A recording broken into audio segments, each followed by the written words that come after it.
Assalamualaikum warahmatullahi wabarakatuh. Permendikbudristek nomor 12 tahun 2024 mengatakan bahwasanya di situ pramuka wajib ada di sekolah tapi tidak wajib untuk siswanya.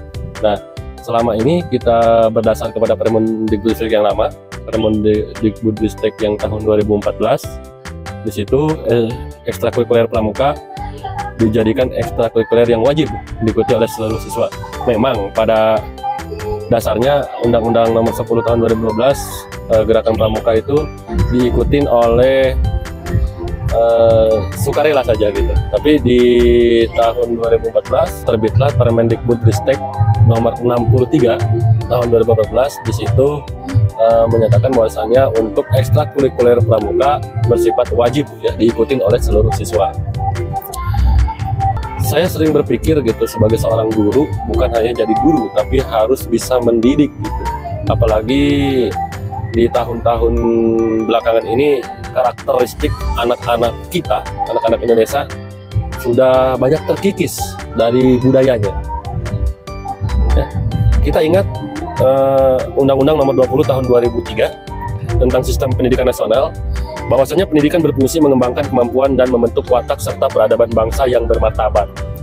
Dalam rangka mencerdaskan kehidupan bangsa, bertujuan untuk berkembangnya potensi peserta didik agar menjadi manusia yang beriman dan bertakwa kepada Tuhan Yang Maha Esa, berakhlak mulia, sehat berilmu, cakap, kreatif, mandiri, dan menjadi warga negara yang demokratis serta bertanggung jawab dan berjiwa kepemimpinan. Nah, jiwa kepemimpinan pada diri anak di akhir-akhir ini sangat sulit sekali, apalagi memimpin orang lain ya. Untuk memimpin diri sendiri saja sudah sulit. Untuk tertibkan, mendisiplinkan diri gitu, memiliki inisiatif, oh saya harus seperti ini, saya harus seperti itu susah, sangat susah. Nah, agar tujuan dari pendidikan itu bisa tercapai, tentunya diperlukan kegiatan-kegiatan yang mendukung untuk pembentukan karakter siswa, terutama di sekolah saya gitu. Saya pengen tetap pramuka ini dijadikan wadah sebagai pendidikan dasar karakter untuk anak-anak. Jadi saya berpikirlah dengan Permendikbudristek nomor 12 itu supaya memang masih tetap bisa diikuti oleh seluruh siswa gitu. Bagaimana caranya gitu. Nah, saya berkonsultasi dengan Wakakurikulum. Beliau mengatakan bahwasanya tetap pendidikan karakter harus ada. Begitu juga dengan Wakakesiswaan.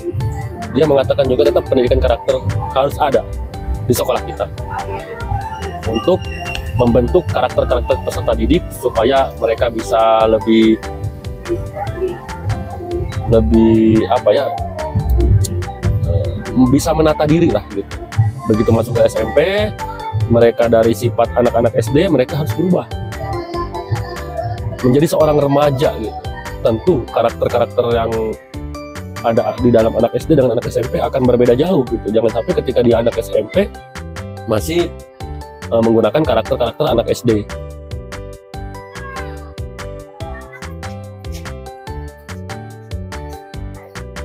Potensi yang kita miliki di SMPN 1 Talang Kelapa, guru-guru di sini banyak yang sudah mengikuti kursus mahir dasar gitu. Kursus menjadi seorang pembina pramuka. Hampir seluruhnya sudah memiliki sertifikat KMD. Inilah potensi yang saya miliki. Jadi supaya pramuka ini masih bisa diikuti oleh seluruh siswa, saya berpikir keras. Pernah terlihat video dari Mas Menteri, dia juga berkeinginan kalau pramuka ini bisa diintegrasikan dengan P5 gitu. Nah, dari situlah saya berpikir. Saya koordinasi dengan kepala sekolah, dia sangat menyambut baik, sangat setuju kalau pramuka ini diintegrasikan dengan kegiatan P5. Begitupun saya rapat dengan tim P5, teman-teman dari tim P5 sangat menyambut baik gitu untuk menjadikan pramuka ini sebuah proyek dalam proyek penguatan profil pelajar Pancasila gitu. Dari tujuannya sama-sama persis ingin membentuk siswa yang berjiwa Pancasila.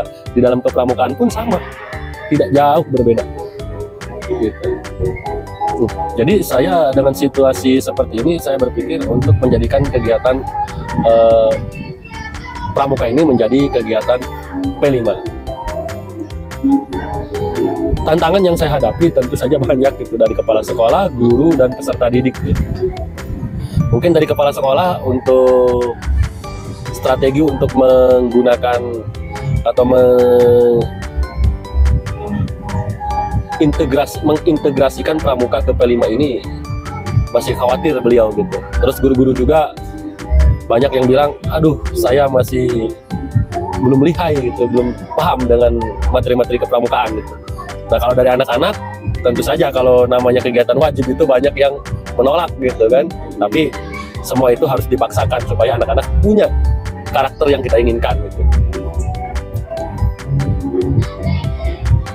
Untuk aksi sendiri, saya pribadi sebagai koordinator membuat dan menyusun modul P5 dengan tema Bangunlah Jiwa dan Raganya, proyek kepramukaan,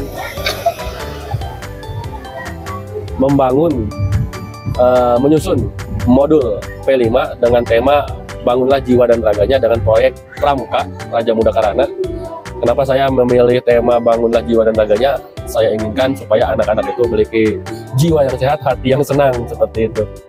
Jadi dengan tema Bangunlah dan Jiwa dan Raganya ini, saya ingin mengintegrasikan pramuka untuk mendapatkan tujuan profil pelajar Pancasila yang anak-anak yang memiliki karakter bergotong royong dan kreativitas. Bergotong royong ini selain kerjasama juga ada peduli gitu. Mereka bisa bekerja sama, peduli dengan kawannya, juga memiliki kreativitas gitu. Untuk kegiatan aksi bisa kita lihat dari beberapa tampilan video berikut atau foto-foto berikut ya. Bisa kita saksikan.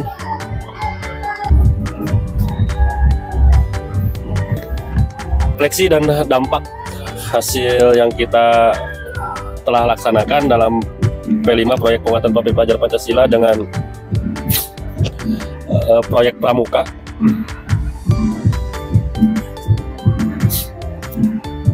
Bagi guru-guru yang belum memahami apa itu pramuka dalam penerapan ilmu-ilmu disiplin, dari guru-guru menilai bahwasanya anak-anak ini masih perlu banyak berlatih untuk disiplin gitu. Bergotong royong dan kreativitas ini masih perlu banyak dilatih gitu, karena memang kan ini kan yang kita ajak sebagai objek ini yang di kelas 7, anak-anak yang masa transisi dari kelas 6 ke kelas 7 SMP kan. Tentu banyak sekali perubahan-perubahan karakter yang harus kita bina gitu. Kegiatan di alam terbuka ini perlu banyak sekali fasilitator ya untuk membantu peserta didik dalam mengerjakan tugas-tugas yang diberikan oleh koordinator proyek. Kemudian peralatan seadanya memacu gitu untuk anak bisa berkreativitas gitu. Jadi kita tidak mengeluhkan dengan peralatan kita yang sedikit gitu, tapi itu dengan peralatan yang sedikit rupanya bisa memacu anak untuk berkreativitas. Nah, dampak yang kita hasilkan untuk peserta didik ini banyak sekali. Anak-anak peserta didik ini bisa memiliki motivasi yang lebih gitu, lebih semangat lagi, walaupun memang hasil ilmunya pengetahuan sedikit, namun semangat, jiwa korsa, gotong royong, kebersamaan ini tumbuh di dalam kelompok-kelompok kecil atau disebut regu gitu, tumbuh baik, sangat baik. Terus kegiatan jumpa tokoh sangat memotivasi sekali peserta didik untuk bisa menjadi orang-orang yang bisa lebih bermanfaat lagi untuk negara dan bangsa ini gitu. Terima kasih, itulah sedikit penyampaian dari integrasi pramuka dan proyek P5 yang kita terapkan di SMPN 1 Tangkalapa. Terima kasih. Wassalamualaikum warahmatullahi wabarakatuh.